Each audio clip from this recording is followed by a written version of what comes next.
Aleichem Internet. Welcome back for the next installment of the weekly TorahByte. This Torah portion is Parshat Noach, which relates the very famous story of God commanding Noah to build the ark, to bring the animals onto it, along with his family, and to survive the flood that God was bringing to the world, to essentially hit the reset button.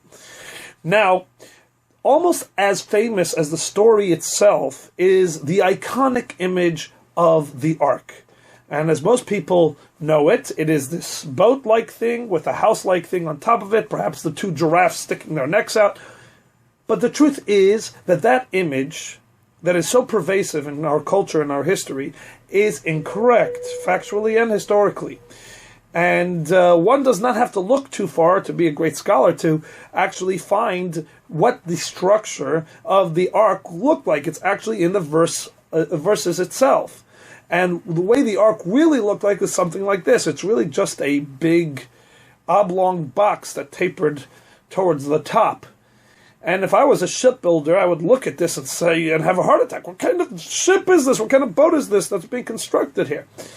The answer is, the ark was neither a boat nor a ship. The word for boat or ship in Hebrew is oniyah or sefina. The word for ark in Hebrew is teva. That was what Noach built, was a teva. And a teva, most simply, means a box.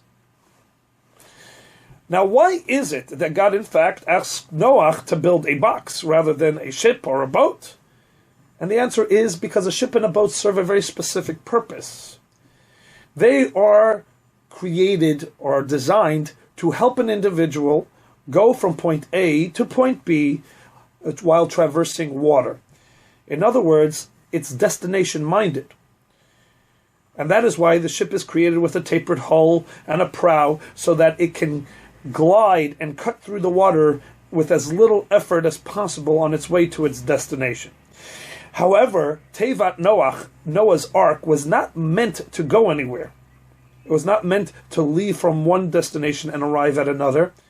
It was rather meant to float above the water, to stay put for all intents and purposes, but to buoy like a cork and just float on top of the water. Now, this is a interesting anecdote, perhaps a nice piece of historical trivia, but why is this important? Now, last week we said that we are always going to try and find the lesson in each story, message, idea that the Torah relates to us, because that is what the Torah is about. So what do I learn from the story of Noah that the Torah almost devotes an entire Torah portion to? And the idea is as follows. Each one of us in our lives face a flood, a turbulent waters of all the distractions, all the challenges, obstacles that get into our life, and the waters come from both below and from above. The obstacles from below, which is all those things that hinder us, and unexpected difficulties and challenges that get in our way. That could be a flat tire, it could be somebody becoming ill, it could be a plumbing issue. And then there's also all the turbulence from above, which is our aspirations, our goals, and our concerns and our challenges in achieving them. Are we setting the right goals? Are we maybe expecting too much from ourselves, too little from ourselves? All this can become a great turbulence in our lives. We're constantly worried, constantly concerned, constantly distracted, and we never seem to be on top of our game. We feel like we're drowning. And oftentimes the response that people have is to escape. That the only way I can get away from this is to escape, to sail away. And the truth is, that is often not the answer, and perhaps most often not the correct answer. The job is not to get on a ship, but to rather build an ark, so that you stay where you are, but you're floating and you're transcending the turbulent waters, so that you can achieve what you need to achieve where you are without escaping and running. But you can do so with clarity, with an understanding, with the ability to see and to transcend what otherwise might be distracting you or confusing you. Now, how does one do that? Well, the Hebrew word for ark, again, is teva. In Hebrew, teva also means word. Otiot, letters, tevot, words. And we have a beautiful mechanism in Judaism that allows one, when they are otherwise could get distracted or caught up in the daily grind of life, to, in a sense, take a step back, gain perspective, to transcend. And those are the words of prayer and the words of learning. You see, we have Shachrit, Mincha, and Arvit.